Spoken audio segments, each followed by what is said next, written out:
Let's start off with what happened on Sunday. Stephen Curry dropping 62 points. Caleb, that was after all of the hate. We saw all of NBA Twitter last year during the bubble. People were saying Damian Lillard is better than Steph Curry. People were getting on their high horses. I remember a ton of NBA Twitter was just saying all these takes, right?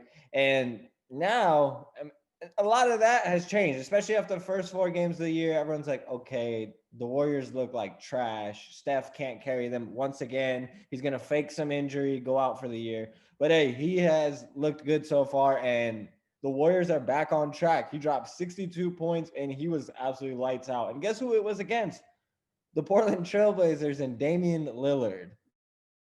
You know, it's crazy. Dame had 32 points that game, and nobody talks about it because, well, when you let the other guy go for 62, when everybody really kind of thought that Steph was done for, he's 32. What is he? The second oldest.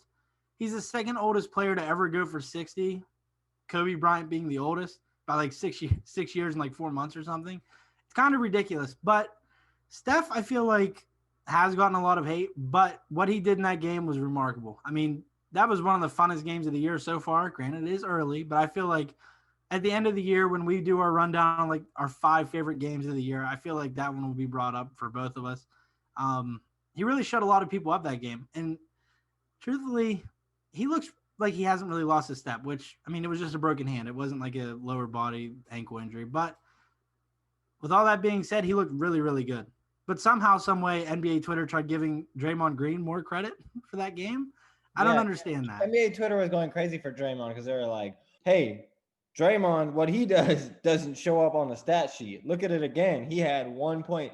Dude has had a combined total of 1.2 games. And again, Draymond's game is more of being that point guard playmaker. But let's not overrate what Draymond does and underrate what Steph does. That's kind of what happens a lot of times with NBA fans and with NBA Twitter. So I think Steph had a hell of a game. I mean, I was watching that game and I was shocked that Portland was not able to stop him. But then at the same time, I'm like, it is Steph, right?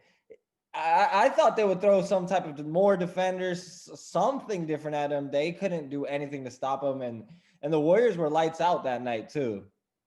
I feel like when Steph gets hot, it kind of just turns into a game for the opposing coach. Like, well, he's hot now. So you just kind of have to hope he gets cold on his own because you can't really take Steph out of the game. He can shoot from anywhere on the court. The offense really is ran for him whenever he's running around with like a chicken with its head cut off, taking all those screens and stuff. It's hard to stop. Like, you can't really set up a defense for it. Just kind of one of those things where you have to stop everyone else and hope that's enough. Yeah, and honestly, the Warriors are playing really well so far. They've won their last 2 games, and honestly, I wouldn't be surprised if they go on a streak right here. They look bad to start the season, but now they're above 500. They're one of the top teams in the West. So, hey, I don't think they'll keep up with that, but I think they'll make the playoffs like we projected them to be. I believe the Warriors will be a playoff team. I agree with that.